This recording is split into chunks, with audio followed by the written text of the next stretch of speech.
ಡೈರೆಕ್ಟಾಗಿ ಈ ಥರ 2 ಟರ್ಮು ಅಥವಾ 3 ಟರ್ಮು ಕೊಟ್ಟಿದೆ, ಗೊತ್ತಾಯ್ತಾ? ಸರಿ, ಎಕ್ಸ್ಪ್ರೆಷನ್ಸ್ ಕೊಟ್ಟಿದೆ ಅಂತ ತಿಳ್ಕೊಳ್ಳೋಣ. ಇಲ್ಲಿ 3x² ಅಂದರೆ ಮಾನಾಮಿಯಲ್ಲು, 4x² + 8x ಅಂದರೆ ಬೈನಾಮಿಯಲ್ಲು, 12x² + 3x - 42 ಅಂದರೆ. ಸೊ 3 ಥರ ಎಕ್ಸ್ಪ್ರೆಷನ್ಸ್ ಇದೆ, 3 ಥರ ಎಕ್ಸ್ಪ್ರೆಷನ್ಸ್ ಇದೆ. ಇಲ್ಲಿ ಕೆಲವಕ್ಕೆ 2 ಟರ್ಮ್ ಕೊಟ್ಟಿದ್ದೀನಿ, ಇನ್ನು ಕೆಲವು ಕಡೆಗೆ 3 ಇದೆ. ಏನು ಮಾಡಬೇಕು? ಪ್ರತಿ ಟರ್ಮ್ನ ಫ್ಯಾಕ್ಟ್ರೈಸ್ ಮಾಡಬೇಕಾ ಅಥವಾ ಅದೇ ಫ್ಯಾಕ್ಟ್ರ್ ಥರ ಇದೆಯಾ ಅಂತ. 3x² ಅನ್ನೋದು ಫ್ಯಾಕ್ಟ್ರೈಸ್ ಮಾಡಬೇಕಾ, ಫ್ಯಾಕ್ಟ್ರ್ ಥರ ಇದೆಯಾ? ಅದೇ ಥರ. ಇಲ್ಲಿ ಬಂದರೆ ಏನಾಗುತ್ತೆ ಹೇಳಿ, 4x² + 8x ಅಂದರೆ 4ಗೂ 8ಗೂ ಒಂದು ಕಾಮನ್ ಫ್ಯಾಕ್ಟರ್ ಇದೆ, x² xಗೂ ಕಾಮನ್ ಫ್ಯಾಕ್ಟರ್ ಇದೆ, ಅದು ಈಚೆ ತೆಗಿಬೇಕು. ಅಂದರೆ this will become multiple of 2 factors. ಹಾಗೆಯೇ ಇಲ್ಲಿ 6x² - 2xಗೂ ಕಾಮನ್ ಫ್ಯಾಕ್ಟರ್ ತೆಗೆದು we can factorize. So we should learn to factorize each term. Once we have factors of each term, then we use the rule for HCF and LCM and find HCF and LCM in each case. Okay? ಇಲ್ಲಿ ಬನ್ನಿ, ಈಗಲೇ hint ಕೊಟ್ಬಿಡ್ತೀನಿ, ಎಲ್ಲ ಕೇರ್ಫುಲ್ಲಾಗಿ ಕೇಳಿಸ್ಕೊಳ್ಳಿ. ಈ ಟ್ರೈನಾಮಿಯಲಲ್ಲಿ ಏನಿದೆ? ಬರೀ ಒಂದೇ ವೇರಿಯಬಲ್ ಇದೆ, ಹೌದಾ? ಬರೀ ಒಂದೇ ವೇರಿಯಬಲ್ ಇದೆ. ಅದು ಯಾವ ಥರ ಕೇಸು? ನಮ್ಮ ಫ್ರೆಂಡಿಗೆ ಡೌಟ್ ಬಂದ್ಬಿಟ್ಟಿತ್ತಲ್ಲ, ಈ ಥರ ಕೇಸು. ಅಂದರೆ ಒಂದೇ ವೇರಿಯಬಲ್ಲು, ಎರಡನೇ ವೇರಿಯಬಲ್ ಇಲ್ಲ ಅಷ್ಟೇ, but procedure same. First term last term ಕೋಎಫಿಷಿಯೆಂಟ್ಸ್ನ ಇಲ್ಲಿ ಕೋಎಫಿಷಿಯೆಂಟ್ ಅಂದರೆ ಅರ್ಥ ಏನು? x⁴ ಅಂತ, 6 × x⁴, ಅದಕ್ಕೆ ಕಾನ್ಸ್ಟೆಂಟ್ ಅಂತಲೂ ಕರಿತೀವಿ ಅದಕ್ಕೆ. ಸೊ ಇದ್ರದ್ದೆಲ್ಲ ಪ್ರಾಡಕ್ಟ್ ಕಂಡಿಡ್ಕೊಂಬಿಟ್ಟು ಹೆಂಗಿರಬೇಕು? ಮಧ್ಯ ಟರ್ಮ್ ಎಕ್ಸ್ಪ್ಯಾನ್ಷನ್ ಮಾಡಿದ್ರೆ, ಕೂಡಿ ಕಳೆದು ಮಾಡಿದ್ರೆ ಮಧ್ಯ ಟರ್ಮ್ ಕೋಎಫಿಷಿಯೆಂಟ್ ಬರಬೇಕು, ಗುಣಿಸಿದ್ರೆ ಇವೆರಡರಿಂದ ಗುಣಿಸ್ಕೊಂಡಿದ್ದು ಬಂದಿದ್ದು ಬರಬೇಕು. ಇಲ್ಲಿ ನೋಡಿ 3 2 6 3 2 5 ಅಲ್ಲೇ ಗೊತ್ತಾಗೋಗುತ್ತೆ. ಕೆಲವಕ್ಕೆ ಡೈರೆಕ್ಟಾಗಿ ಗೊತ್ತಾಗುತ್ತೆ, ಕೆಲವಕ್ಕೆ ಮಾಡಬೇಕು. ಓಕೆ, ಅದೇ ಥರ ಇಲ್ಲಿಗೆ ಬರ್ತೀರಾ ನೋಡಿ, ಇಲ್ಲಿ 12x³ + 30x² + 12x ಅಂತಂದರೆ ಇಲ್ಲೇ ಒಂದು ಕಾಮನ್ ಫ್ಯಾಕ್ಟರ್ ಇದೆ, ಹೌದಾ? ಎಸ್ ಸರ್ನು? ನೋಡಿ 12 30ಗೂ 12ಗೂ ಕಾಮನ್ ಫ್ಯಾಕ್ಟರ್ ಯಾರು ಹೇಳಿ? 6 ಹಾಂ, 6 2 12, 6 5 30, 6 2 12. ಸೊ 6 ಕಾಮನ್ ಫ್ಯಾಕ್ಟರ್ ಇದೆ. ಆಮೇಲೆ x³ x² xಗೆ ಅವ್ರನ್ನ ಹೊರಗಡೆ ತೆಗೆದು ಒಳಗಡೆ ಮತ್ತೆ ಇನ್ನೊಂದು ಟ್ರೈನಾಮಿಯಲ್ ಬರ್ತಾರೆ, ಒಳಗಡೆ ಒಂದು ಟ್ರೈನಾಮಿಯಲ್ ಬರುತ್ತೆ. ಆಮೇಲೆ ಅದನ್ನೇನು ಮಾಡಬೇಕು? ಈ ಲೆಕ್ಕ ಥರ ಫ್ಯಾಕ್ಟ್ರೈಸ್ ಮಾಡೋದು. ಗೊತ್ತಾಯ್ತಾ? ಪ್ರೊಸೀಜರ್ ಅಷ್ಟೇನೇನೆ, ಗಮನಿಸ್ತಾ ಇರಬೇಕು. ಎಲ್ಲ ಲೆಕ್ಕ ಗೊತ್ತು ನಮಗೆ, ಒಂದು ಲೆಕ್ಕದಲ್ಲೇ 2 ಲೆಕ್ಕ ಕೂಡಿಸ್ಬಿಟ್ಟಿದ್ದಾರೆ. ಸರಿಯಾ? ಹಾಂ. ಸೊ ಈ ಥರಕ್ಕೆ ಇಲ್ಲಿ ಫ್ಯಾಕ್ಟರೈಸ್ ಮಾಡ್ಕೊಳ್ಳೋದು. ಇಲ್ಲಿ ಬಂದರೆ ನೋಡಿ, ಈಗ for example 40x³ y - 2x² y - 2x ಅಂದರೆ ಅಂಕಿಗೆ ಯಾರು ಕಾಮನ್ ಫ್ಯಾಕ್ಟ್ರು? 40 2 ಇದೆಯಲ್ಲ, 2. ಇಲ್ಲಿ x³ y x² y xy ಅಂತಿದೆ, ಯಾರು ಕಾಮನ್ ಫ್ಯಾಕ್ಟ್ರು? xy. ಅವ್ರನ್ನ ಆಚೆ ತೆಗೆದು ಉಳಿತಾರಲ್ಲ, ಅವ್ರನ್ನ ಮತ್ತೆ ಬೈನಾಮಿಯಲ್ ಫ್ಯಾಕ್ಟರ್ಸ್ಗೆ ಫ್ಯಾಕ್ಟ್ರೈಸ್ ಮಾಡಬೇಕು. ಸೊ ಈ 3 ಟರ್ಮ್ ಫ್ಯಾಕ್ಟ್ರೈಸ್ ಮಾಡಿದ್ಮೇಲೆ HCF ಏನು ಮಾಡ್ತೀರಾ? Multiple of lowest power of all common factors. LCM multiple of highest power of all common factors and other factor. ಮಾಡಿ. ಈಗ ಫಸ್ಟ್ ಏನು ಮಾಡಬೇಕು? ಗಿವನ್ ಎಕ್ಸ್ಪ್ರೆಷನ್ನಲ್ಲೇ ಕಾಮನ್ ಫ್ಯಾಕ್ಟರ್ ಇದೆಯಾ ಅಂತ ನೋಡಬೇಕು. ಏನು ಮಾಡಬೇಕು? ಗಿವನ್ ಎಕ್ಸ್ಪ್ರೆಷನಲ್ಲೇ ಕಾಮನ್ ಫ್ಯಾಕ್ಟರ್ ಇದೆಯಾ ಅಂತ ನೋಡಬೇಕು. ಅದು ನ್ಯೂಮರಿಕಲ್ಲು ಆಲ್ಜಿಬ್ರಿಕ್ ಸೇರಿ. ಫಸ್ಟ್ ಎಕ್ಸ್ಪ್ರೆಷನಲ್ಲಿ ಕಾಮನ್ ಫ್ಯಾಕ್ಟರ್ ಯಾರಿದ್ದಾರೆ? x⁴ 4 x³ x² ಇದೆ. 3 26 35ಕ್ಕೆ ಯಾರೂ ಇಲ್ಲ ಕಾಮನ್ ಫ್ಯಾಕ್ಟರು, ಹೌದಾ? 3 25 26ಕ್ಕೆ ಇದ್ದಾರೆ ಕಾಮನ್ ಫ್ಯಾಕ್ಟ್ರು? ಯಾರೂ ಇಲ್ಲ, ಬರೀ ಎಕ್ಸಿಗೆ ಮಾತ್ರ ಇದ್ದಾರೆ. ಆದ್ದರಿಂದ ಯಾರು ಕಾಮನ್ ಫ್ಯಾಕ್ಟ್ರು? Least power. ಯಾರು ಲೀಸ್ಟ್ ಪವರು? x². ಅವ್ರನ್ನ ತೆಗೆದ್ರೆ ಹೊರಗಡೆಗೆ 3x⁴ ಡಿವೈಡ್ ಮಾಡಿದ್ರೆ 3x² ಬರುತ್ತೆ. 26 x³ ಡಿವೈಡ್ ಮಾಡಿದ್ರೆ 35 x² ಡಿವೈಡ್ ಮಾಡಿದ್ರೆ 35. ಗೊತ್ತಾಯ್ತಾ? ಸೊ ಇದು E1 ಆಯಿತು. ನೆಕ್ಸ್ಟ್ ಏನು ಮಾಡಬೇಕು ನಾವು? ಈ ಕಡೆಗೆ ಒಂದು ಗೀಟ್ ಹಾಕ್ಕೋಬೇಕು. ಇನ್ನೂ ಕೆಲಸ ಮುಗಿಲಿಲ್ವಲ್ಲ, ಇನ್ನೇನಾಯ್ತು ಹೇಳಿ? ಕೆಲಸ ಮುಗಿಲಿಲ್ಲ. ಅದಕ್ಕೇನು ಮಾಡಬೇಕು? 3x² + 26x + 35 ಅನ್ನೋದನ್ನು ಫ್ಯಾಕ್ಟರೈಸ್ ಮಾಡಬೇಕು. ಫ್ಯಾಕ್ಟರೈಸಿಂಗ್ ಟ್ರೈನಾಮಿಯಲ್ಸ್ ಅಂತ ಬರ್ಕೊಳ್ಳೋದು ಇಲ್ಲಿ. ಫ್ಯಾಕ್ಟರೈಸಿಂಗ್ ಟ್ರೈನಾಮಿಯಲ್.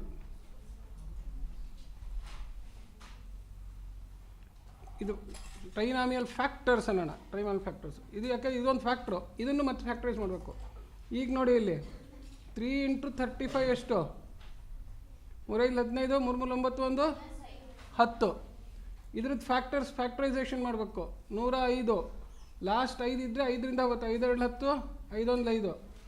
ಆಮೇಲೆ 3 7 ಎಷ್ಟು? ಹಾಂ, ಈಗ ನಾ ಏನು ಮಾಡಬೇಕು? ಇವರಿಂದ 2 ಫ್ಯಾಕ್ಟರ್ ಕಂಡುಹಿಡಬೇಕು. ಹೆಂಗಿರಬೇಕು? ಕೂಡಿದ್ರೆ 26 ಆಗಬೇಕು, ಗುಣಿಸಿದ್ರೆ 105 ಬರಬೇಕು. ಹೌದಾ? ನೋಡಿ 7 3 21, 21 5 26. ಗೊತ್ತಾಯ್ತಾ ಹೆಂಗೆ ಮಾಡ್ಕೊಳ್ಳೋದು ಅಂತ? ಸೊ ಈಗೇನು ಮಾಡಬೇಕು? ಇದನ್ನು 3x² + 21x + 5x + 35. ಇದು ಎಕ್ಸ್ಪ್ಯಾನ್ಷನ್ ಆಯಿತು. ಸರಿನಾ? ಹಾಂ, ಈಗೇನು ಮಾಡಬೇಕು? ಮತ್ತು ಇವರಿಬ್ಬರಿಗೆ ಇಲ್ಲಿ 3x ಕಾಮನ್ ಫ್ಯಾಕ್ಟ್ರು, ಒಳಗಡೆ x + 7. ಇಲ್ಲಿ 5 ಕಾಮನ್ ಫ್ಯಾಕ್ಟ್ರ್ ತೆಗೆದ್ರೆ x + 7 ಓಡಿಸ್ತಾ ಇದ್ದೀನಿ. ಇಲ್ಲಿ x + 7 ಕಾಮನ್ ಫ್ಯಾಕ್ಟ್ರ್ ತೆಗೆದ್ರೆ ಇಲ್ಲಿ 3x ಉಳಿತಾರೆ, ಅಲ್ಲಿ +5 ಉಳಿತಾರೆ. So this is equal to ಅಂತ ಬರ್ಕೊಳ್ಳೋದು x² × x + 7 × 3x + 5. ಗೊತ್ತಾಯ್ತಾ? ಸೊ ಅಲ್ಲಿಗೆ ಏನು ಮಾಡಿದ್ವಿ ನಾವು? ಎಕ್ಸ್ಪ್ರೆಷನ್ 1ಗೆ ಫ್ಯಾಕ್ಟರೈಸ್ ಮಾಡ್ಕೊಂಡಾಯ್ತು. E1 has been factorised. Similarly expression 2 ಏನಿದೆ? 6x². ಈಗ ಇಲ್ಲಿ ಯಾವುದಾದ್ರು ಎಕ್ಸ್ಪ್ರೆಷನ್ನಲ್ಲೇ ಕಾಮನ್ ಫ್ಯಾಕ್ಟರ್ ತೆಗೆಯೋದಿದೆಯಾ? ಎಕ್ಸ್ಪ್ರೆಷನಲ್ಲೇ ಕಾಮನ್ ಫ್ಯಾಕ್ಟರ್ ಇದೆಯಾ? ಅಂಕಿನೂ ನೋಡಬೇಕು, ಅಕ್ಷರನೂ ನೋಡಬೇಕು. ಅಲ್ಲಲ್ಲ, ವೇರಿಯೇಬಲ್ಗಿಲ್ಲ, ಅಕ್ಷರಕ್ಕೆ ಎಷ್ಟಿದೆ? ಅಕ್ಷರಕ್ಕೆ ಎಷ್ಟಿದೆ? 6 38 28. ಇದಕ್ಕೆ HCF ಎಷ್ಟು? 2ನಾ 3ನಾ? ಸೊ ಇಲ್ಲೇನು ಮಾಡಬೇಕು ನಾವು? 2 × ಅಂತ ಬರ್ಕೊಂಡ್ರೆ ಒಳಗಡೆ ಕೆಲಸ ಕಮ್ಮಿ ಆಗುತ್ತೆ. ಏನಾಗುತ್ತೆ? 2 × ಬರ್ಕೊಂಡ್ರೆ ಒಳಗಡೆ ಕೆಲಸ ಕಮ್ಮಿ ಆಗುತ್ತೆ. 2 × ಏನಾಗುತ್ತೆ? 3x² + 38x ಮೈನಸ್, ಸರಿ ನೋಡೋದ್ರಾ? ಎಲ್ಲೋ ನಿದ್ದೆ ಮಾಡ್ತಾ ಇದ್ದೀರಾ ಅಂದ್ಕೊಂಡ್ರೆ, ಮಾಡಲಿಲ್ಲ. 19x minus. ಈಗ ಇಲ್ಲಿ 14 3 42 ಅಂತ ಅಂದ್ಕೊಂಡು 42ಕ್ಕೆ ಫ್ಯಾಕ್ಟರೈಸ್ ಮಾಡ್ಕೊಳ್ಳೋದು. ಇಲ್ಲಿ ನೋಡಿ, ಇಲ್ಲಿ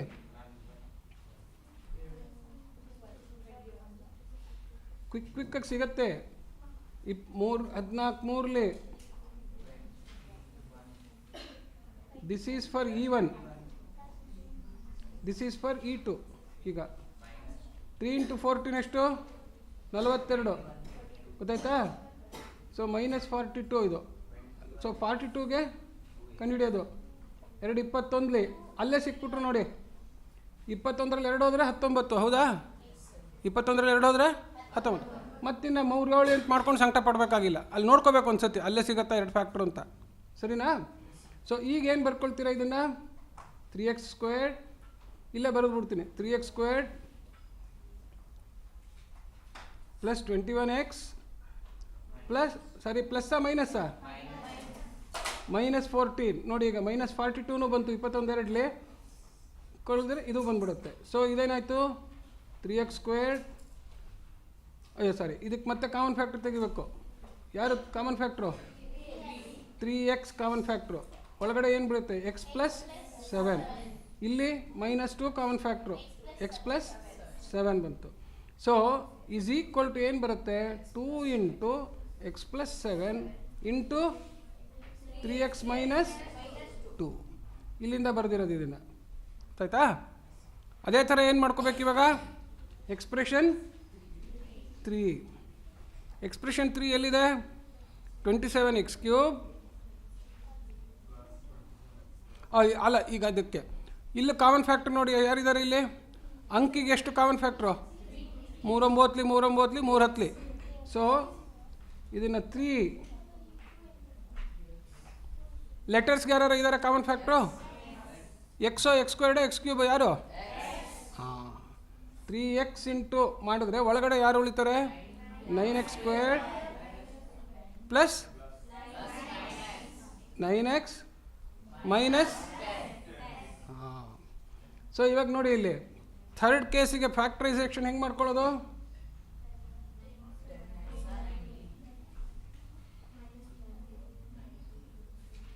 ಥರ್ಡ್ ಕೇಸಿಗೆ ನೋಡಿ ಇಲ್ಲಿ 9 90, ಹೌದಾ? 90ಕ್ಕೆ ಎಷ್ಟು ನೋಡಿ ಇಲ್ಲಿ ಏನು ಮಾಡ್ಕೋಬೇಕು? ನಮ್ಗೆ ಹೆಂಗಿರಬೇಕು? ಡಿಫ್ರೆನ್ಸ್ ಎಷ್ಟು ಬರಬೇಕು ನಮಗೆ? ಡಿಫ್ರೆನ್ಸು +9 ಬರಬೇಕು. ಸೊ ಮಾಡ್ಕೊಂಡು ಹೋಗಿ 2 45 3 15 ಆಯಿತಾ? 3 5 ಈಗ ಯಾರ್ಯಾರು ನೋಡಿ ಈಗ? ಹಾಂ, 5 3 15, 3 2 15ರಲ್ಲಿ 6 ಹೋದ್ರೆ ಎಷ್ಟು? ಗೊತ್ತಾಯ್ತಾ ಫ್ಯಾಕ್ಟರ್ಸ್ ಹೆಂಗೆ ಕಂಡಿಡ್ಕೊಳ್ಳೋದು ಅಂತ? ಸೊ ನಾವು ವಾಟ್ ಆರ್ ಯು ಗೆಟಿಂಗ್? ಇದಿಷ್ಟಕ್ಕೆ ಮಾತ್ರ 9x² ಪ್ಲಸ್ 15x, ಆಮೇಲೆ ಮೈನಸ್ 6x ಮೈನಸ್ 10. ಯಾರು common factor? 3x plus 5 minus 3 ಅಲ್ಲ ಮೈನಸ್ 2, 3x ಪ್ಲಸ್ 5. ಸೊ ಇದು ಬರ್ಕೊಂಡ್ರೆ ನಾನು ಇಲ್ಲೇನು ಬರುತ್ತೆ ಇವಾಗ? 3x into 3x plus 5 into 3x minus 2. ಈಗ ನೋಡಿ ಇವಾಗ HCF of these E1 E2 E3 ಯಾರಿದ್ದಾರೆ ನೋಡಿ ಇಲ್ಲಿ? Is there a highest common factor for all the 3? ಇದಾರಾ? ಇಲ್ಲ. ಯಾಕಿಲ್ಲ ಹೇಳಿ? ಟರ್ಮ್ಸಲ್ಲಿ ಇಲ್ಲಿ x+7 ಇಲ್ಲಿ x+7 ಇದೆ, ಇಲ್ಲ. ಓಕೆ, ಇಲ್ಲಿ 3x ಪ್ಲಸ್ 5 ಇಲ್ಲಿದೆ, ಇಲ್ಲಿದೆ, ಆದರೆ 3 ಟರ್ಮಲ್ಲಿ ಇಲ್ಲ. ಇಲ್ಲಿ 3x ಮೈನಸ್ 2 3x ಮೈನಸ್ 2 ಇಲ್ಲಿದೆ, ಬೇರೆ ಕಡೆಗೆ ಇಲ್ಲ. ಇಲ್ಲಿ x² ಇದೆ, ಇಲ್ಲಿ x ಇದೆ, ಬಟ್ ಇಲ್ಲಿ x ಟರ್ಮ್ ಇಲ್ಲ. ಆದ್ದರಿಂದ ಏನು? ದೇರ್ ಈಸ್ ನೋ HCF ಬರೀಬೇಕು. HCF since there are no common factors, since there are no common factors, HCF is equal to 1. 0 ಅಂತ ಬರ್ಬಿಡ್ತಾರೆ. HCF is equal to 0 ಅಲ್ಲ, HCF is a divisor. 0 ದಿಂದ divide ಮಾಡೋಕ್ಕಾಗಲ್ವಲ್ಲ. The only common factor is ಎಷ್ಟು? 1. ಗೊತ್ತಾಯ್ತಾ? ಅಂದರೆ they are all relatively prime, ಒಂದಕ್ಕೊಂದಕ್ಕೆ ಇದಾಗೋದಿಲ್ಲ. Just for example ನಿಮಗೆ, for example HCF of E1 and E2 practice ಮಾಡೋಕ್ಕೋಸ್ಕರ HCF of E1 and E2 ಮಾತ್ರ ಮಾಡಿದ್ರೆ ನೋಡಿ, ಇಲ್ಲಿ E1 E2ನಲ್ಲಿ ಯಾರು? x plus 7 is equal to x plus 7. HCF of E2 and E3 ಮಾಡಿದ್ರೆ ನೋಡಿ ಯಾರಿದ್ದಾರೆ? 3x minus 2.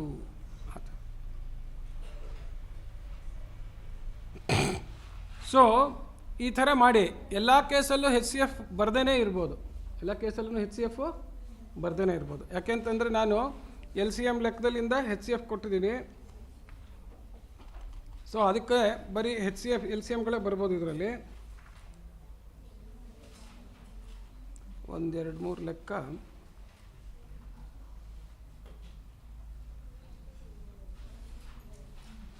Find the HCF and HCF. ಇಲ್ಲಿ ವೇರ್ HCF ಅಂದರೆ ಏನು ಇಲ್ಲದೆ ಇದ್ರೆ 1 ಅಂತಿಡಿ ನೀವು. ಮಧ್ಯಾಹ್ನ ಹೊತ್ತಿಗೆ ಇನ್ನೊಂದು 2 3 ಲೆಕ್ಕ ಕೊಡ್ತೀನಿ, ಅದ್ರಲ್ಲಿ ಬರುತ್ತೆ. ಈಗ ಇದನ್ನು ನೋಡ್ಕೊಂಡು ಮಾಡೋಕ್ಕೆ ಬರುತ್ತೆ? ಈಗ ಮಾಡ್ತೀರಾ? ಎಸ್ ಸರ್ ನೋ ಮಾಡಿ. ಈಗ ಇದೇ ಥರ ಪ್ರೊಸೀಜರ್ ಮಾಡಬೇಕು. ಏನಂತ ಇಟ್ಕೋಬೇಕು? E1 E2 E3 3 ಇದ್ದರೆ E3, 2 ಇದ್ದರೆ E1 E2. ಪ್ರತಿಯೊಂದು ಫ್ಯಾಕ್ಟ್ರೈಸ್ ಮಾಡಿ ನೋಡಿ. ಇಲ್ಲಿ ಈ ಥರ ಫ್ಯಾಕ್ಟರ್ಸ್ ಎಲ್ಲ ಒಂದೇ ಕೆಳಗೆ ಬರೋಂಗೆ ಬರ್ಕೊಂಡ್ರೆ ನಿಮಗೆ ಕಂಪೇರ್ ಮಾಡೋಕ್ಕೆ ಈಸಿ. ಅಬ್ಸರ್ವೇಷನಲ್ಲಿ ಬರಿಬೋದು. ಗೊತ್ತಾಯ್ತಾ? ಯಾರಿಗೆ ಗೊತ್ತಾಗಲಿಲ್ಲ ಕೈ ಎತ್ತಿ. ಹಾಂ ಎಲ್ ಸಿ ಎಮ್, ಓ ಅದನ್ನು ಮಾಡಲಿಲ್ವಾ? ಅಬ್ಬಬ್ಬಬ್ಬಬ್ಬ, ಅಲ್ಲಿ ಬಂತಲ್ಲ ಸಂಕಟ. ಈಗ L C M is equal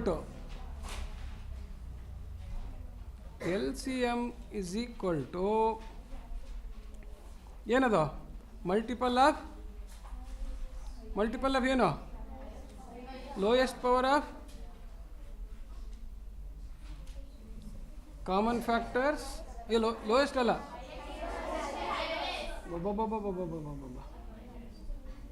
highest power of common and other factors. ಒಂದು ಕಡೆಯಿಂದ ಬನ್ನಿ. 2 × 3 ಬರಿಬೇಕು ಫಸ್ಟ್ ನಂಬರ್ಗೆ, ಹೌದಾ? ಎಸ್ ಸರ್ನೋ ಎಲ್ಲ ಬರಿಬೇಕಲ್ಲ. ಇಲ್ಲಿ 1 ಇದೆ, ಇಲ್ಲಿ 2 ಇದೆ, ಇಲ್ಲಿ 3 ಇದೆ. ಅದರಿಂದ ಏನು ಮಾಡಬೇಕು? ಎಲ್ಲರೂ ಮಲ್ಟಿಪ್ಲೈ ಮಾಡಬೇಕು. 2 × 3 ಇದು ನಂಬರ್ಗಾಯಿತು. ನೆಕ್ಸ್ಟು ಇಲ್ಲಿ x² ಇದೆ, x ಇದೆ. ಇವೆರಡಕ್ಕೂ ಎಕ್ಸ್ ಕಾಮನ್ ಫ್ಯಾಕ್ಟರ್ ಎರಡರಲ್ಲಿದೆ. ಹೈಯೆಸ್ಟ್ ಪವರ್ ಯಾರು? x² ಬರೆಯೋದು. ಆಮೇಲೆ x+7 ಇದೆ, ಇಲ್ಲಿ x+7 ಇದೆ, ಇಲ್ಲಿಲ್ಲ.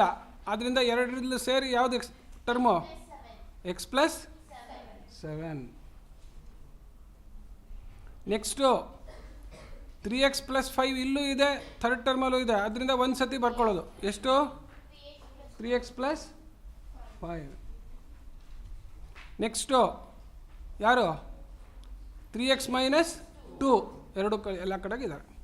3x - 2. So therefore is equal to 6x² × x+7 × 3x+5 × 3x - 2. So ಈಗ ಇವರು ಎಲ್ ಸಿ ಎಮ್ ಅಂತ ಆದರು. ನೋಡಿ, ಹೆಚ್ ಸಿ ಎಫ್ ಬರೀ 1 ಅಂತ ಬಂತು. ಯಾರು ಕಾಮನ್ ಭಾಗಿಸೋಕ್ಕೆ ಆಗಲ್ಲ ಅವ್ರನ್ನ. ಬಟ್ ಎಲ್ಲರಿಂದನೂ ಭಾಗ ಆಗ್ಬೇಕಾದ್ರೆ ಈ ಟರ್ಮ್ ಬೇಕು ಅಂತ. ಓಕೆ, ಈಗ ಮಾಡಿ ನೀವು 12:15 ತನಕ. ಏನಪ್ಪ? ಹಾಂ, ಕ್ವೆಶ್ಚನ್ನೇ ಕಾಣಿಸ್ತಿಲ್ಲ ಅಲ್ವಾ ಫ್ರೆಂಡ್ಗೆ?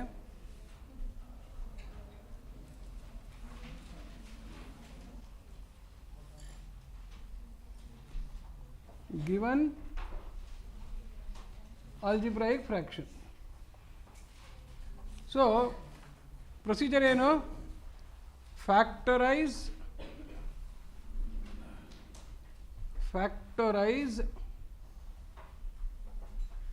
Numerator and denominator, and hence find ಏನು? H C F. Cancel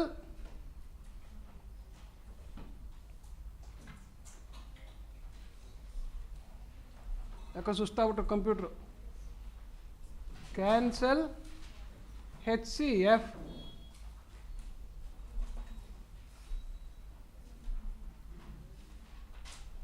from numerator and denominator to find lowest form. ಇದು ಪ್ರೊಸೀಜರು.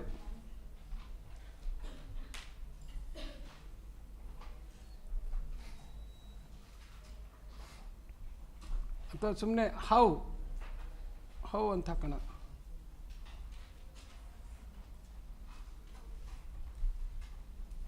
ಈ ಥರ ಮಾಡೋದು. ಸೊ ತಿಳ್ಕೊಳ್ಳೋದು ಹೆಂಗೆ? ಎಕ್ಸಾಂಪಲ್ ನಾನು ಲೆಕ್ಕ ಮಾಡ್ತಾ ಹೋದರೆ ನೀವು ತಿಳ್ಕೊತಾ ಹೋಗ್ಬೋದು.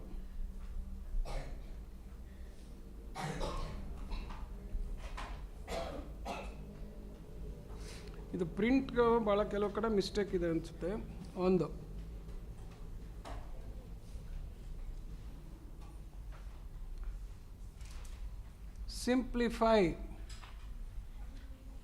ಸಿಂಪ್ಲಿಫೈ ಅಂದರೂ ಒಂದೇ, reduce to lowest. Simplify the fraction ಅಂದರೆ ರೆಡ್ಯೂಸ್ ಟು ಲೋಯೆಸ್ಟ್ ಟರ್ಮ್ ಅಂತ. Okay, simplify. ನೋಡಿ ಇಲ್ಲಿ ಈಗ ಹೇಳ್ತೀನಿ ಹೆಂಗೆ ಬರ್ಕೊಳ್ಳೋದು ಅಂತ ಹೇಳ್ಬಿಟ್ಟು. ನಾನಿಲ್ಲಿ ಯಾವ ಥರ ಬರ್ಕೊಂಡಿದ್ದೀನಿ ನೋಡಿ. ಈಗ 15a² b² c divided by 100 into A squared minus A squared B. ಯಾವಾಗಲೂ ಫ್ರ್ಯಾಕ್ಷನ್ ಬರ್ಕೋಬೇಕಾದ್ರೆ ಇಲ್ಲೆಲ್ಲ ಅಕ್ಷರ ಒಂದು ಸೆಂಟೆನ್ಸು ಬರೆದಿರ್ತೀವಿ, ಈಕ್ವಲ್ಸ್ ಬರಿತೀವಿ, ಫ್ರ್ಯಾಕ್ಷನನ್ನು ಕೂಡಬೇಕಾದ್ರೆ ಪ್ಲಸ್ಸು ಮೈನಸ್ ಎಲ್ಲ ಬರಿತೀವಿ. ಫ್ರ್ಯಾಕ್ಷನಿಗೆ ಒಂದು ನ್ಯೂಮರೇಟರ್ ಇರುತ್ತೆ, ಇನ್ನೊಂದು ಡಿನಾಮಿನೇಟರ್ ಇರುತ್ತೆ. ಒಬ್ರಿಗೊಬ್ರು ಕಲಿಸ್ಕೋಬಾರ್ದು, ಅವ್ರವ್ರ ಜಾಗದಲ್ಲೇ ಇಡಬೇಕು. ಸೊ ಅದಕ್ಕೆ ಹೆಂಗೆ ಬರೀಬೇಕು ಅಂದರೆ ಈ ಥರ ವರ್ಡ್ ಬರೆದ್ರೆ ಆ ವರ್ಡಿನ ಸೆಂಟ್ರಿಗೆ ಸರಿಗೆ ಫ್ರ್ಯಾಕ್ಷನ್ ಬಾರ್ ಬರಬೇಕು. ವರ್ಡಿಗೆ ಸೆಂಟ್ರಿಗೆ ಸರಿಗೆ ಫ್ರ್ಯಾಕ್ಷನ್ ಬಾರ್. ಸೊ ಫಸ್ಟ್ ಅಭ್ಯಾಸ ಮಾಡ್ಕೋಬೇಕಾದ್ರೆ ಸಿಂಪ್ಲಿಫೈ ಅಂತ ಬರೆದ್ರೆ ಫ್ರ್ಯಾಕ್ಷನ್ ಬರ್ಕೊಳ್ಳೋಕೆ ಮುಂಚೆ ಫ್ರ್ಯಾಕ್ಷನ್ ಬಾರ್ ಬರ್ಕೊಳ್ಳಿ. ಅದ್ರ ಸೆಂಟ್ರಿಗೆ ಏನು ಮಾಡೋದು, ಫ್ರ್ಯಾಕ್ಷನ್ ಬಾರು ಬರ್ಕೊಳ್ಳೋದು. ಆವಾಗ ನಿಮಗೆ ಜಾಗ ಸಿಕ್ತು ನ್ಯೂಮರೇಟರ್ ಯಾರು, ಡಿನಾಮಿನೇಟರ್ ಯಾರು ಅಂತ. ಸಿಂಪ್ಲಿಫೈ ಅಂತಂದ್ಬಿಟ್ಟು 15a² BC ಅಂತ ಬರೆದ್ಬಿಟ್ಟು ಇಲ್ಲಿ ಕೆಳಗಡೆ ಹಾಕ್ಬಿಟ್ಟು ಇನ್ನೊಂದು ಲೈನೇ ಬರಿಬಾರ್ದು. ಗೊತ್ತಾಯ್ತಾ? ಈ ಥರ ಬರೆದ್ರೆ ಏನದು ಶುದ್ಧಾಂಗ ತಪ್ಪು, ಮುಟ್ಟಾಳ್ತನ ಅಂತ. ಹಿಂಗೆ ಬರಿಬಾರ್ದು. ಗೊತ್ತಾಯ್ತಾ? ಕ್ಲೀನಾಗಿ ಬರೀಬೇಕು ಈ ಥರ. That is first thing. ಈಗ factorisation of numerator and HCF. ನ್ಯೂಮರೇಟರ್ಗೆ ಏನಾರು ಫ್ಯಾಕ್ಟ್ರೈಸ್ ಮಾಡಬೇಕಾ? ಏನು ಬೇಕಿಲ್ಲ. ಯಾಕೆ ಹೇಳಿ? ಒಂದೇ ಟರ್ಮ್ ಇದೆ, ಎಕ್ಸ್ಪ್ರೆಷನ್ ಇಲ್ಲ. ಎಕ್ಸ್ಪ್ರೆಷನ್ ಇದ್ದರೆ ಫ್ಯಾಕ್ಟ್ರೈಸ್ ಮಾಡಬೇಕಾಗತ್ತೆ. ಸೊ ಡಿನಾಮಿನೇಟರ್ನಲ್ಲಿ ಡಿನಾಮಿನೇಟರ್ನ ಹೆಂಗೆ ಬರ್ಕೋಬೋದು? ಸೊ ಇಲ್ಲಿ 15a² BC ಬೈ 100. ಇಲ್ಲಿ a² ಮೈನಸ್ AB ಅಂತಿದೆ, a² ಮೈನಸ್ a² B ಅಂತಿದೆ. ಯಾರು ಕಾಮನ್ ಫ್ಯಾಕ್ಟ್ರ್? ಈಗ a² ಇಂಟು ಮಾಡಿದ್ರೆ ಏನು ಬರುತ್ತೆ? 1 ಮೈನಸ್ B ಅಂತ ಬಂತು. ಈಗ 15ಕ್ಕೂ 100ಕ್ಕೂ ಕಾಮನ್ ಫ್ಯಾಕ್ಟ್ರ್ ಯಾರು? ಇಲ್ಲಿ ನೋಡಿ, ಇಲ್ಲಿ HCF ಆಫ್ 15 ಆ್ಯಂಡ್ 100 ಯಾರು? 5 3 15, 5 20 100. ಹೌದಾ? So there four 5 into 3 a² B² C ಆಯಿತು. ಕೆಳಗಡೆಗೆ ಎಷ್ಟಾಯಿತು? 5 ಇಂಟು 20 a² ಇಂಟು. ಈಗ HCF ಯಾರ್ಯಾರು ಅಂಕಿ ಯಾರಿದಾರೋ ಅವ್ರನ್ನ ಕ್ಯಾನ್ಸಲ್ ಮಾಡೋದು, ಅಕ್ಷರ ಯಾರಿದಾರೋ ಅವ್ರನ್ನ ಕ್ಯಾನ್ಸಲ್ ಮಾಡೋದು. 5 5. ಇಲ್ಲಿ a³ ಇದ್ದು ಇಲ್ಲಿ a² ಇದ್ದರೆ a² ಕಾಮನ್ ಫ್ಯಾಕ್ಟ್ರು.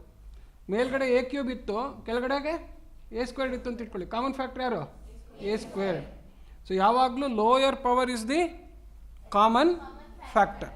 ಸೊ ಅದನ್ನ ನೋಡ್ಕೊಂಡು ಮಾಡೋದು. ಈಗ ಇನ್ಯಾರು ಹೋಗ್ತಾರೆ? ಸೊ ಯಾರು ಉಳಿದ್ರು? ಈಕ್ವಲ್ಸ್ ಬರೀತೀವಿ. ಹಾಂ ನೋಡಿ, ಇಲ್ಲಿ ಫಸ್ಟ್ ಪ್ರಾಕ್ಟೀಸ್ ಮಾಡ್ಬೇಕಾದ್ರೆ ಈಕ್ವಲ್ಸ್ ಬರೆದು ಈಕ್ವಲ್ಸ್ ಮಧ್ಯಕ್ಕೆ ಸರಿಗೆ ಫ್ರ್ಯಾಕ್ಷನ್ ಬಾರ್ ಹಾಕಬೇಕು. ಈಕ್ವಲ್ಸ್ ಮಧ್ಯಕ್ಕೆ ಸರಿಗೆ ಫ್ರ್ಯಾಕ್ಷನ್ ಬಾರ್ ಹಾಕ್ಬಿಟ್ಟು ಮಲಗ್ಬಿಟ್ನಲ್ಲ ಅವನು. ಈಗ ಫ್ರ್ಯಾಕ್ಷನ್ ಬಾರ್ ಹಾಕಿದ್ವಿ. ಫ್ರ್ಯಾಕ್ಷನ್ ಬಾರ್ ಹಾಕ್ಬಿಟ್ಟು ಎಲ್ಲಿ ಮೇಲೆ ಏನಿದೆ? 3 ಬೈ ಇನ್ನೇನು ಕೆಲಸ ಮಾಡೋಕ್ಕಾಗಲ್ಲ ಅಂದರೆ ಅವ್ರಿಗೆ ಮನೆ ಕಟ್ಕೊಡೋದು. ಇವರೇ ಉತ್ತರ ಅಂತ. ಸರಿನಾ? So now you have simplified the fraction. ಅದೇ ಥರ ಸಿಂಪ್ಲಿಫೈ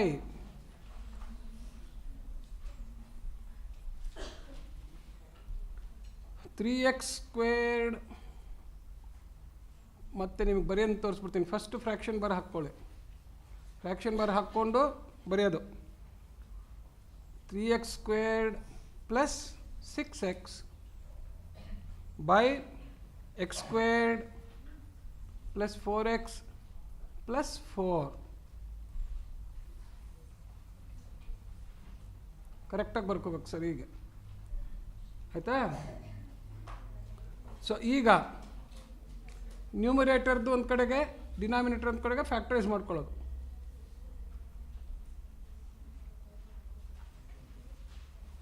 ಗೀಟ್ ಹಾಕ್ಕೊಂಡ್ರೆ ಪಕ್ಕದಲ್ಲಿ ಏನೋ ಕೆಲಸ ಮಾಡ್ತೀವಿ ಅಂತ. ಮೇಲ್ಗಡೆ ನ್ಯೂಮರೇಟರ್ ಅಂತ ಬರ್ಕೊಳ್ಳೋದು. ಏನು ಬರ್ಕೊಳ್ಳೋದು? ಎಲ್ಲ ಆಮೇಲೆ ಹುಡುಕ್ಬೇಕಲ್ಲ, ವೆರಿಫೈ ಮಾಡ್ಕೊಳ್ಳೋಕ್ಕೆ ಈ ಥರ ಬರ್ಕೊಳ್ಳೋದು ಬರಬೇಕು. ಮ್ಯಾಥಮ್ಯಾಟಿಕ್ಸ್ನಲ್ಲಿ ಭಾಳ ಇಂಪಾರ್ಟೆಂಟ್ ಏನು ಕಲ್ತ್ಕೋಬೇಕು ಅಂತಂದರೆ ಎಲ್ಲ ಮನೆ ಒಪ್ಪ ಓರ್ಣದ ಥರ ಮಾಡ್ತೀವಲ್ಲ, ಮನೆಗೆ ಹೋದ ತಕ್ಷಣ ನೀಟಾಗಿ ಕಾಣೋಂಗೆ ಆ ಥರ ನೀಟಾಗಿ ಎಲ್ಲೆಲ್ಲಿ ಏನೇನು ಮಾಡ್ತಾಯಿದ್ವಿ ಎಲ್ಲ ವಾಪಸ್ ಬಂದರೆ ಸಿಗಬೇಕು. ಹುಡುಕಿದ್ರೆ ಮತ್ತೆ ಸಿಗಬೇಕಲ್ಲ. ಏನೇನಾರು ಹುಡುಕಬೇಕು ಸಿಗಬೇಕು ಅಂದ್ರೇನು, ಪ್ರತಿಯೊಂದಕ್ಕೂ ಅದರದ್ದೇ ಜಾಗದಲ್ಲಿ ಇಟ್ಟಿದ್ರೆ everything in its place, everything in its place ಇರಬೇಕು. ಆ ಥರ ಮಾಡಬೇಕು. ಸೊ ಇಲ್ಲೆಲ್ಲ ಈ ಕಡೆ ನ್ಯೂಮರೇಟ್ರ್ ಎಷ್ಟೊಂದು ಕೆಲಸ ಇರುತ್ತಲ್ಲ, ಇವಾಗ ಫ್ಯಾಕ್ಟ್ರೈಸ್ ಮಾಡ್ಕೋಬೇಕು, ಆಮೇಲೆ ಈ ಕಡೆ ಡಿವೈಡ್ ಮಾಡಬೇಕು. ಸೊ ಪ್ರತಿಯೊಂದು ಸಪ್ರೇಟಾಗಿ ಬರ್ಬೋದು. ಸೊ 3x² + 6xಗೆ ಫ್ಯಾಕ್ಟ್ರೈಸ್ ಮಾಡಬೇಕಾ ಬೇಡವಾ? ಮಾಡಬೇಕು. ಸೊ ಅಂಕಿನಲ್ಲಿ ಕಾಮನ್ ಫ್ಯಾಕ್ಟ್ರ್ ಯಾರು? 3. x² x common factor into ಏನು ಬರುತ್ತೆ?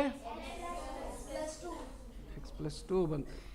ಡಿನಾಮಿನೇಟರು x² + 4x + 4 ಇದೆ.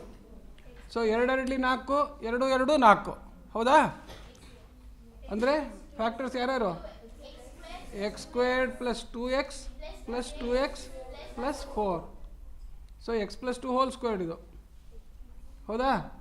ನಾನೀಗ ಅದು ಬರಿತಾ ಕೂತ್ಕೊಳ್ಳಲ್ಲ, ಹೌದು ತಾನಿದ್ರು? x × x+2 + 2 × x+2 x+2 whole squared ಆಗುತ್ತೆ ನೋಡಿ. x² + 2 × 2x + 2² ಅಂತ 2ab ಬರುತ್ತದೆ. ಹಾಗೆ x+2 ಹೋಲ್ ಸ್ಕ್ವೇರ್ಡ್ ಆಯಿತು. So therefore is equal to ಏನು ಬಂತು ನೋಡಿ, ಇಲ್ಲಿ ಈಕ್ವಲ್ಸ್ ಹಿಂಗೆ ಬರೆದ್ಬಿಟ್ಟು ಮಧ್ಯಕ್ಕೆ ಗೀಟು ಫ್ರ್ಯಾಕ್ಷನ್ ಬಾರ್ ಮಧ್ಯೆ ಬರ್ಕೋಬೇಕು. ಫ್ರ್ಯಾಕ್ಷನ್ ಬಾರ್ ಬರ್ಕೊಂಡು ಮೇಲ್ಗಡೆ ಏನಿದೆ? 3x × x+2 by x+2 whole square. So ಈಗ ನ್ಯೂಮಿನೇಟರ್ನಲ್ಲೂ ಡಿನಾಮಿನೇಟರ್ನು ಯಾರ್ಯಾರು ಕಾಮನ್ ಫ್ಯಾಕ್ಟ್ರ್ ಇದೆಯೋ ಅವ್ರದ್ದು ಲೋಯೆಸ್ಟ್ ಪವರ್ನ ಕ್ಯಾನ್ಸಲ್ ಮಾಡಬೇಕು. ಅವ್ರದ್ದು ಲೋಯೆಸ್ಟ್ ಪವರ್ ಕ್ಯಾನ್ಸಲ್ ಮಾಡೋದು. 3xಗೆ ಏನೂ ಇಲ್ಲ, x+2ಗಿದೆ. ಸೊ ಏನಾಗುತ್ತೆ? x+2 ಹೋಗಿ ಇಲ್ಲೊಂದು ಕಿರೀಟ 2 ಆಗುತ್ತೆ. ಇಲ್ಲಿ 3 ಇದ್ದಿದ್ರೆ ಇಲ್ಲಿ 2 ಅಂತ ಬರ್ಕೋಬೇಕಾಗ್ತಿತ್ತು. ಓಕೆ, ಅಷ್ಟು. ಅದು ಮಾಡಿದ್ರೆ ಉಳಿದವ್ರು ಯಾರು? ಅವರೇ ಉತ್ತರ. ಯಾರು?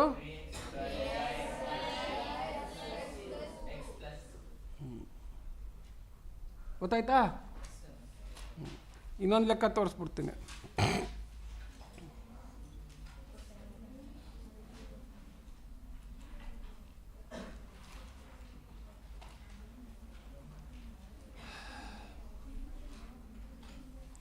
Simplify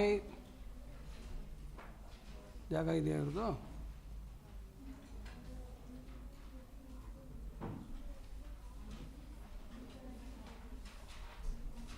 simplify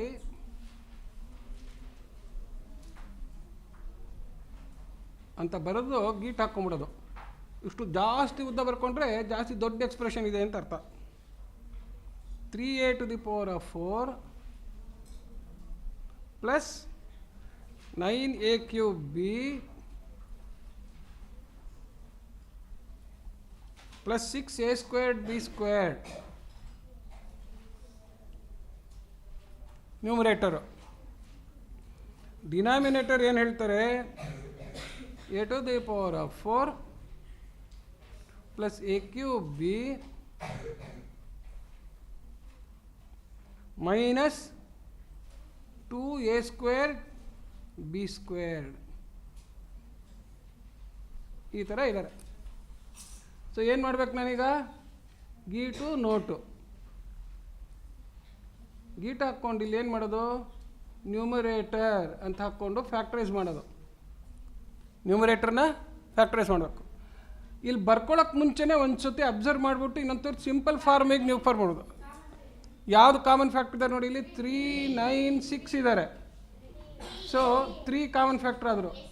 a⁴ a³ a² ಇದ್ದಾರೆ. a² ಗೊತ್ತಾಯ್ತಾ ಇವಾಗ? a³ a⁴ a² ಇದ್ದರೆ ಕಾಮನ್ ಫ್ಯಾಕ್ಟ್ರ್ ಯಾರು? ಕಾಮನ್ ಫ್ಯಾಕ್ಟ್ರ್ ಅಂತ ಹೇಳಿದಾಗೆಲ್ಲ ಏನು ಅನ್ಕೋಬೇಕು? HCF ಅನ್ಕೋಬೇಕು. ಏನು ಅನ್ಕೋಬೇಕು? HCF. 3a² ತೆಗೆದ್ರೆ ಹೊರಗಡೆಗೆ ಯಾರು ಉಳಿತಾರೆ? a² ಪ್ಲಸ್ 3ab ಪ್ಲಸ್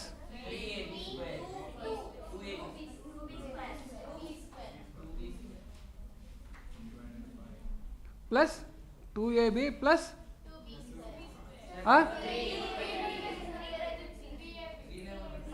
ಮತ್ತು ಯಾರೋ 2 ಅಂದ್ರಲ್ಲ ಫ್ರೆಂಡು, ಪ್ಲಸ್ 2b². ಸೊ ಇವರು ಒಳಗಡೆ ಇದ್ದಾರಲ್ಲ, ಇವ್ರನ್ನೂ ಮತ್ತೆ ಫ್ಯಾಕ್ಟರೈಸ್ ಮಾಡೋಕ್ಕಾಗತ್ತಾ ಅಂತ ನೋಡೋದು. 3a² ಹಾಗೆ ಇಟ್ಕೊಂಡ್ಬಿಟ್ಟು ತುಂಬ ದೊಡ್ಡ ಕೆಲಸ ಮಾಡಬೇಕಲ್ಲ, ಅದಕ್ಕೆ ದೊಡ್ಡ ಬ್ರ್ಯಾಕೆಟ್ ಹಾಕ್ಕೊಳ್ಳೋದು. ಗೊತ್ತಾಯ್ತಾ? ಯಾಕೆ ತುಂಬ ಏನೇನೋ ಬರಿಬೇಕೀಗ. ಈಗ ನೋಡಿ ಇಲ್ಲಿ last term first term coefficient ಎಷ್ಟು ಗುಣಿಸಿದ್ರೆ 2. ಈಗೇನು ಫ್ಯಾಕ್ಟರ್ಸ್ ಬೇಕು ನಮಗೆ? ಕೂಡಿದ್ರೆ 3 ಬರಬೇಕು, ಗುಣಿಸಿದ್ರೆ 2 ಬರಬೇಕು. 2 × 1 2 + 1. ಸೊ ಈಗ a² + 2ab + ab + 2b². ನೋಡಿದ್ರೆ ಯಾತಕ್ಕೆ ಫ್ಯಾಕ್ಟರೈಸೇಷನ್ ಬೇಕು ಅಂತ? ಫ್ರ್ಯಾಕ್ಷನ್ ಸಿಂಪ್ಲಿಫೈ ಮಾಡ್ಬೇಕಾದ್ರೆ ಫ್ಯಾಕ್ಟರೈಸೇಷನ್ ಬರಬೇಕು, ಅದಕ್ಕೋಸ್ಕರ. ಸೊ ಈಗೇನಾಗುತ್ತೆ ನೋಡಿ, ಇಲ್ಲಿ 3a² ಅಂತ ಇಟ್ಕೊಂಡು ದೊಡ್ಡ ಬ್ರ್ಯಾಕೆಟೇ ಇಟ್ಕೊಂಡಿರಿ. ಫಸ್ಟ್ ಇವೆರಡರಲ್ಲಿ ಯಾರು ಕಾಮನ್ ಫ್ಯಾಕ್ಟ್ರು? a × + 2b. ಇಲ್ಲಿ ಯಾರು ಕಾಮನ್ ಫ್ಯಾಕ್ಟ್ರು? b ×. ಸೊ ಯಾರು ಬಂದ್ರಿ ಈಗ? 3a² × a + 2b × ನೋಡಿದ್ರಾ? ಇಲ್ಲಿ ಈಕ್ವಲ್ಸ್ ಅಂತ ಬರ್ಕೊಂಬಿಟ್ಟು ದೊಡ್ಡದೊಂದು ಮಣೆ ಹಾಸ್ಬಿಟ್ಟು ಮೇಲೊಬ್ರನ್ನ ಕೆಳಗೊಬ್ರನ್ನ ಇನ್ನೂ ಮಾಡಿಲ್ಲ, ಆದರೆ ಒಂದು ಕೆಲಸ ಮುಗಿಸ್ಕೊಂಬಿಡೋಣ ಅಂತ. a + 2b a + b ಬಂದರು ಅಂತ ಒಬ್ಬರು ರೆಡಿ ಆದರು. ಹೌದಾ? ಕೆಲಸ ಮುಗಿಲಿಲ್ಲ ಅಂತ ಗೊತ್ತಾಯ್ತು. ಈಗ ಅದಕ್ಕೇನು ಮಾಡೋದು? ಇನ್ನೊಂಚೂರು ಉದ್ದ ಗೀಟ್ ಹಾಕ್ಕೊಂಡು ಇನ್ನೊಂದು ಸ್ವಲ್ಪ ಎಕ್ಸ್ಟ್ರಾ ನೋಟು. ಇಲ್ಲಿ ಯಾರು ಬರ್ಕೊಳ್ಳೋದು ಇವಾಗ? ಡಿನಾಮಿನೇಟರ್ ಅಂತ ಹಾಕ್ಕೊಳ್ಳೋದು. ಡಿನಾಮಿನೇಟರ್ನಲ್ಲಿ ಯಾರ್ಯಾರು ಕಾಮನ್ ಫ್ಯಾಕ್ಟರ್ ಇದ್ದಾರಾ? a4 a³ a². So a² × a² + ab - 2. ಸರಿನಾ? ಈಗ ನೋಡಿ ಇಲ್ಲಿ a² × ದೊಡ್ಡ ಕೆಲಸ ದೊಡ್ಡ ಬ್ರ್ಯಾಕೆಟು ಒಳಗಡೆಗೆ. ಈಗ ಇಲ್ಲಿ ಹೆಂಗಿರ್ಬೇಕು ನಮಗೆ? ಗುಣಿಸಿದ್ರೆ -2 ಬರಬೇಕು, ಕೂಡಿದ್ರೆ +2 ಬರಬೇಕು. ಸೊ 2 - 1 ಅಂದರೆ 1, 2 × -1 ಅಂದರೆ -2. ಹಾಂ. So a² + 2ab - ab - 2b². Equals ಏನಾಯಿತು? ಇಲ್ಲಿ ಕಾಮನ್ ಫ್ಯಾಕ್ಟರ್ ಯಾರು? a × ಇಲ್ಲಿ -b common factor a + 2b. ಗೊತ್ತಾಯ್ತಾ? ಈಕ್ವಲ್ಸ್ a² × a + 2b ಒಬ್ಬ, ಆಮೇಲೆ ಹೊರಗಡೆ ಒಬ್ಬ a ಒಬ್ಬ b ಉಳಿತಾರೆ, ಮೈನಸ್ ಆಗುತ್ತೆ. ಸೊ ಇಲ್ಲೇನಾಯ್ತು ಈಗ? a² × a + 2b × ಯಾರ್ಯಾರು ಮನೆಗೆ ಹೋಗ್ತಾರೋ ಅವ್ರನ್ನೆಲ್ಲ ಕಳಿಸೋದು. ಯಾರ್ಯಾರು ಹೋಗ್ತಾರೆ?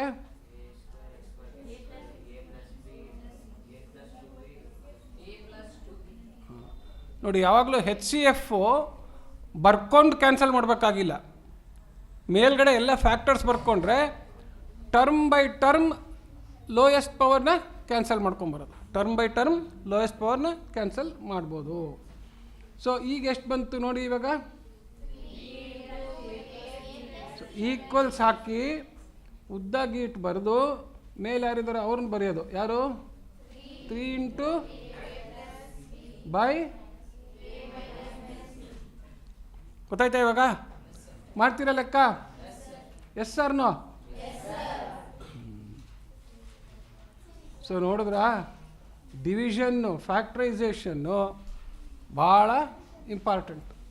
ಅಲ್ಲಿ ಪ್ರೈಮ್ ಫ್ಯಾಕ್ಟರ್ಸು, ಇಲ್ಲಿ ರೆಸಲ್ಯೂಷನ್ ಇಂಟು ಫ್ಯಾಕ್ಟರ್ಸ್. ಅದನ್ನು ಭಾಳ ಕ್ಲೀನಾಗಿ ಕಲಿಬೇಕು. ಈಗೇನು ಮಾಡ್ತೀರಾ ನೀವು? ಪುಸ್ತಕ ತೆಗಿತೀರ, 152ನೇ ಪೇಜು. ಎಷ್ಟನೇ ಪೇಜು? 152ನೇ ಪೇಜು. ಅದರಲ್ಲಿ ನಾ ಮಾಡಿರೋ ಲೆಕ್ಕ ಬಿಟ್ಟು ಮಿಕ್ಕಿದೆಲ್ಲ ಲೆಕ್ಕ ಮಾಡಬೇಕು. ಸರಿನಾ? ಏನು ಮಾಡ್ಬೇಕು ಹೇಳಿ? ನಾ ಮಾಡಿರೋ ಲೆಕ್ಕ ಬಿಡಬೇಕು. ನಾ ಯಾವ್ಯಾವ ಲೆಕ್ಕ ಮಾಡಿದ್ದೀನಿ ತೋರಿಸ್ತೀನಿ ನೋಡಿ. ಇಲ್ಲಿ 15ab² ಇದೆಯಲ್ಲ, 4ನೇ ಲೆಕ್ಕ ಮಾಡಿಬಿಟ್ಟಿದ್ದೀನಿ ನಾನು. ಎಲ್ಲ 152ನೇ ಪೇಜ್ ತೆಗೆದ್ರಾ ಬುಕ್ಕು? ಆಲ್ ಆಫ್ ಯು ಎಲ್ಲರೂ ತೆಕ್ಕೊಳ್ಳಿ. 152ನೇ ಪೇಜಲ್ಲಿ ಅದೆಷ್ಟು ಅದು ನಂಬರ್ ಹೇಳಿ? 19 ರೋಮನ್ ಎಕ್ಸರ್ಸೈಸ್ ಸಂಖ್ಯೆ 19A. 19A ನಲ್ಲಿ 4ನೇ ಲೆಕ್ಕ ಮಾಡಿದ್ದೀನಿ, ಅದು ಬೇಡ. ಇನ್ಯಾವ ಲೆಕ್ಕ ಮಾಡಿದ್ದೀನಿ? 14ನೇ ಲೆಕ್ಕ ಮಾಡಿದ್ದೀನಿ. ಅಲ್ಲ ಎರಡನೇದು 3x² ಎಲ್ಲಿದೆ ಅದು? 11ನೇ ಲೆಕ್ಕ ಮಾಡಿದ್ದೀನಿ. ಸೊ ಇದು ಒಂದು ಕೆಲಸ ಮಾಡ್ತೀನಿ, ಪಕ್ಕದಲ್ಲಿ ಅದು ಯಾವ ನಂಬರು ಅಂತ ಬರೆದು ಬಿಡ್ತೀನಿ. ನೀವು ಇದು 4ನೇ ಲೆಕ್ಕ, ಅಯ್ಯಯ್ಯೋ ಇದು 4ನೇ ಲೆಕ್ಕ, ಇದು ಬೇಡ. ಇದೆಷ್ಟು? 11. ಇದು 14. ಆಮೇಲೆ ಇಷ್ಟೇ ಅಲ್ವಾ? ಆ 3 ಲೆಕ್ಕ ಬಿಟ್ಟು ಮಿಕ್ಕೆಲ್ಲ ಲೆಕ್ಕ ಮಾಡಬೇಕು ಒಂದು ಕಡೆಯಿಂದ. ಫಸ್ಟ್ ಪ್ರಾಬ್ಲಮ್ ನೋಡೋರು ನೋಡ್ಕೊಂಡ್ಯಾ? ಏನು ಪೂರ ಕೆಲಸ ಮಾಡಿಸ್ತೀರಲ್ಲ ದಿನ ಇಷ್ಟಿರಲಿ. ಮಧ್ಯಾಹ್ನ ಕೂಡೋದು ಕಳಿಯೋದು ಅರ್ಥಮೆಟಿಕ್ ಅಂತ 2 ಹೊತ್ತಿಗೆ ಹೇಳ್ಕೊಡ್ತೀನಿ. ಒಂದು ಸ್ವಲ್ಪ ಜೋರಾಗಿ ಓಡಬೇಕಲ್ಲ ಈಗ. ಸಿ ಮೋಸ್ಟ್ ಇಂಪಾರ್ಟೆಂಟ್, ನಾನು ಯಾವಾಗಲೂ ದಿನ ನಿನ್ನೆಯಿಂದನೂ ಹೇಳ್ತಾ ಇರೋದೇನಪ್ಪ ಅಂದರೆ, ಅರಿಥಮೆಟಿಕ್ ಆ್ಯಂಡ್ ಆಲ್ಜಿಬ್ರಾಯಿಕ್ ಕಾಂಪ್ಲೆಕ್ಸ್ ಫ್ರ್ಯಾಕ್ಷನ್ಸ್ನ ಹ್ಯಾಂಡಲ್ ಮಾಡೋಕ್ಕೆ ಬರೋದು ಫಸ್ಟ್ ಮ್ಯಾಥಮೆಟಿಕಲ್ ಕಾಂಪ್ಯೂಟೇಷನ್ ಸ್ಕಿಲ್ ಅಂತ. ಫಸ್ಟ್ ಗೊತ್ತಾಯ್ತಾ? ಏನು ಹೇಳಿ? ಅರಿಥಮೆಟಿಕ್ ಮತ್ತು ಆಲ್ಜಿಬ್ರಾಯಿಕ್ದು ಕಾಂಪ್ಲೆಕ್ಸ್ ಫ್ರ್ಯಾಕ್ಷನ್ಸ್ನ ಕ್ವಿಕ್ಕಾಗಿ ಈಸಿಯಾಗಿ ಸಿಂಪ್ಲಿಫೈ ಮಾಡೋಕ್ಕೆ ಬರೋದು most important first level mathematical computation ಅಂತ. ಫಸ್ಟ್ ಲೆವೆಲ್ ಆ್ಯಕ್ಚುಲಿ ಅದನ್ನು ಸುಮಾರಾಗಿ ಒಂದು 7ನೇ ಕ್ಲಾಸ್ 8ನೇ ಕ್ಲಾಸ್ ಹೊತ್ತಿಗೆ ಬಂದರೆ ಬೆಸ್ಟು. ಈಗ 9ನೇ ಕ್ಲಾಸಲ್ಲೂ ನೋಡ್ತಾ ಇದ್ದೀರಾ ಎಷ್ಟೊಂದು ಕೆಲಸ ಇದೆ ಅಂತ ಅದರಲ್ಲಿ. ಓಕೆ, ಸೊ ಜಸ್ಟ್ ಒಂದು ಸತಿ ರಿವೈಸ್ ಮಾಡೋದಕ್ಕೆ ಮೈಂಡಲ್ಲಿ ಹೇಳ್ತೀನಿ. ನಾವು ಎಲ್ಲಿಂದ ಶುರು ಮಾಡಿದ್ವಿ ಹೇಳಿ? ಡಿವಿಷನ್ ಅಂತ. ಈಗ ನೀವು ಅಬ್ಸರ್ವ್ ಮಾಡಿದರೆ ಈಗಾಗಲೇ ನಾವು ಆಲ್ಜಿಬ್ರಾಯಿಕ್ ಫ್ರ್ಯಾಕ್ಷನ್ ಆಫ್ ಸಿಂಗಲ್ ಟರ್ಮ್ಸ್ದು ಸಿಂಪ್ಲಿಫೈ ಮಾಡೋದ್ರಲ್ಲೂ ಏನು ಬಂತು ನಮಗೆ? ಡಿವಿಷನ್ನು. LCM ಕಂಡುಹಿಡಿಬೇಕಾದ್ರೂ ಡಿವಿಷನ್, HCF ಕಂಡುಹಿಡಿಬೇಕಾದ್ರೂ ಡಿವಿಷನ್ ಬಂತು. ಫ್ರ್ಯಾಕ್ಷನ್ಸ್ನ ಸಿಂಪ್ಲಿಫೈ ಮಾಡಬೇಕಾದ್ರೂ ಈಗ ಅರಿಥಮೆಟಿಕ್ ಆ್ಯಂಡ್ ಆಲ್ಜಿಬ್ರಾದಲ್ಲಿ ಏನು ಮಾಡಿದ್ದಾರೆ? ಒಂದು ನ್ಯೂಮರೇಟರು ಒಂದು ಡಿನಾಮಿನೇಟರ್ನಲ್ಲಿ ಕೊಟ್ಟಿದ್ದರೆ ಅದನ್ನು ಸಿಂಪ್ಲಿಫೈ ಮಾಡಬೇಕಾದ್ರೆ HCF ಕಂಡುಹಿಡಿದ್ರೆ ನ್ಯೂಮರೇಟರ್ಗೂ ಡಿನಾಮಿನೇಟರ್ಗೂ ಅದನ್ನು ಕ್ಯಾನ್ಸಲ್ ಮಾಡಿದ್ರೆ ಸಿಂಪ್ಲಿಫೈ ಆಗುತ್ತೆ ಅಂತ ಆಯಿತು. ಇನ್ನು ಫ್ರ್ಯಾಕ್ಷನನ್ನು ಆಬ್ಜೆಕ್ಟ್ ಮೇಲೆ ಬರೀ ಫ್ರ್ಯಾಕ್ಷನನ್ನು ಲೋಯೆಸ್ಟ್ ಫಾರಮಿಗೆ ಇಡೋಕ್ಕೆ ಗೊತ್ತಾಯ್ತು. ಈಗ ಏನು ಗೊತ್ತಾಯಿತು? ಫ್ರ್ಯಾಕ್ಷನ್ನ ಲೋಯೆಸ್ಟ್ ಫಾರಮಿಗೆ ಇಡೋಕ್ಕೆ ಗೊತ್ತಾಯಿತು. ಅಂದರೆ ನ್ಯೂಮರೇಟರ್ಗೂ ಡಿನಾಮಿನೇಟರ್ಗೂ ಇನ್ಯಾವುದು ಕಾಮನ್ ಫ್ಯಾಕ್ಟರ್ ಇಲ್ಲ, ಅಷ್ಟು ಗೊತ್ತಾಗಿದೆ ಅಷ್ಟೇ. ಈಗೇನು ಮಾಡಬೇಕಪ್ಪ ಅಂದರೆ, ಈಗ ಜೋರಾಗಿ ಓಡಬೇಕು. ಫ್ರ್ಯಾಕ್ಷನ್ ಅರ್ಥಮೆಟಿಕ್ ಆಗಲಿ ಆಲ್ಜಿಬ್ರಾ ಆಗಿರಲಿ ಯಾವುದೇ ಫ್ರ್ಯಾಕ್ಷನ್ ಆಗಿರಲಿ, ಅದು ಸ್ಟ್ರೈಟ್ ಫಾರ್ವರ್ಡ್ ಫ್ರ್ಯಾಕ್ಷನ್ ಆಗಿರಲಿ ಕಾಂಪ್ಲೆಕ್ಸ್ ಫ್ರ್ಯಾಕ್ಷನ್ ಆಗಿರಲಿ, ಅದ್ರ ಮೇಲೆ ಕೂಡೋದು ಕಳಿಯೋದು ಗುಣಿಸೋದು ಭಾಗಿಸೋದು ಪವರು ರೂಟು ಅದನ್ನು ಕಲಿಬೇಕೀಗ. ಏನು ಕಲಿಬೇಕು ಹೇಳಿ? Mixed operations on complex fractions ಅಂತಲೇ ಬರೆದ್ಬಿಟ್ರೆ ದೊಡ್ಡ chapter. Mixed operations on complex fraction. Complex fraction ಅಂದರೆ ನೆನ್ನೆನೇ ಹೇಳಿದ್ದೆ, ಏನು? ನ್ಯೂಮರೇಟ್ರಲ್ಲೂ ಫ್ರ್ಯಾಕ್ಷನ್ನು, ಡಿನಾಮಿನೇಟ್ರಲ್ಲೂ ಫ್ರ್ಯಾಕ್ಷನ್. ಸೊ ಆನ್ಲೈನ್ ಕ್ಲಾಸ್ನಲ್ಲಿ ನಾನು ಸುಮಾರಷ್ಟು ಆ ವಿಚಾರ ಹೇಳಿದ್ದೀನಿ ನಾನು. ಓಕೆ, ಇವತ್ತು ಒಂದು ಸತಿ ಅದರದ್ದು ಈಗ ಹೆಂಗೆ ಅವ್ರಿಗೆ ಆನ್ಲೈನ್ ಕ್ಲಾಸ್ ಥರದ್ದು ರೆಕಾರ್ಡಿಂಗ್ ಕೇಳೋಕ್ಕಾಗಲ್ಲಲ್ವ? ಈಗ ಅವ್ರ ಹತ್ರ ಏನೂ ಇರೋಲ್ಲ, ಅದಕ್ಕೆ ಅದೇನೂ ಇರೋಲ್ಲ, ನೋಟ್ಸ್ ಇರುತ್ತೆ ಅಷ್ಟೇ ಅಲ್ವೇ? ಓಕೆ, ಎನಿವೇ ಅಟ್ಲೀಸ್ಟ್ ಆ ನೋಟ್ಸು ಅವ್ರಿಗೆ ಮಿಕ್ಸ್ಡ್ ಮೋಡ್ ಆಪರೇಷನ್ಸ್ ಅಂಥೇಳಿ ಕಾಂಪ್ಲೆಕ್ಸ್ ಫ್ರ್ಯಾಕ್ಷನ್ಸ್ ಮಾಡಿರೋದಿರೋದಿದೆಯಲ್ಲ, ಅದ್ರದ್ದು ಒಂದು ಸ್ವಲ್ಪ ಅವರಿಗೆ ತಲುಪಿಸ್ಬಿಡಿ ಅದನ್ನು. ಯಾಕೆಂದರೆ ಇವಾಗ ನಾನು ಜಸ್ಟ್ 1-2 ಪ್ರಾಬ್ಲಮ್ ತೋರ್ಸೋಕ್ಕಾಗುತ್ತೆ. ನಾಳೆ ಬೆಳಗ್ಗೆ ಒಂದು ಸತಿ ಸ್ವಲ್ಪ ಕಾಂಪ್ಲೆಕ್ಸ್ ಫ್ರ್ಯಾಕ್ಷನ್ ಆಲ್ಜಿಬ್ರಾದು ತೋರಿಸ್ತೀನಿ. ಅದನ್ನು ನೋಡ್ಕೊಂಡು ಪ್ರಾಕ್ಟೀಸ್ ಮಾಡಿ ನೀವು ಟೈಮ್ ಸಿಕ್ಕಾಗೆಲ್ಲ ಲೆಕ್ಕ ಮಾಡಬೇಕು. ಗೊತ್ತಾಯ್ತಾನಪ್ಪ? ಯಾಕೆಂದರೆ ಕಾಂಪ್ಲೆಕ್ಸ್ ಫ್ರ್ಯಾಕ್ಷನ್ ಬಂದ ತಕ್ಷಣ ಒಂದು ಲೆಕ್ಕಕ್ಕೆ ಅರ್ಧ ಗಂಟೆ ತೊಗೊಂಡ್ಬಿಡ್ತೀರ ನೀವೀಗ. ಬೆಳಗ್ಗೆ ಅರ್ಧ ಗಂಟೆನಲ್ಲಿ 5-6 ಲೆಕ್ಕ ಮಾಡ್ತಿದ್ರಿ ಅಲ್ವಾ? ಒಂದು ಲೆಕ್ಕದಲ್ಲೇ ಒಂದು 6-8 ಲೆಕ್ಕ ಇರುತ್ತೆ. ಕಾಂಪ್ಲೆಕ್ಸ್ ಫ್ರ್ಯಾಕ್ಷನ್ ಏನಾಗುತ್ತೆ ಹೇಳಿ? ಒಂದು ಲೆಕ್ಕದಲ್ಲೇ ಸುಮಾರು ಲೆಕ್ಕ ಇರುತ್ತೆ. ಸೊ ಅದಕ್ಕೆ ಬೇಕಾಗೋ ಫಸ್ಟ್ ವಾರ್ಮಪ್ ಟೂಲ್ಸ್ ಏನು ಅಂತ ಹೇಳ್ಬಿಡ್ತೀನಿ. ಓಕೆ, ಸೊ ಈಗ ನಮಗೇನಪ್ಪ ಅಂತಂತಂದರೆ ಮೇಯ್ನ್ ನಮ್ಮ ಚಾಪ್ಟರ್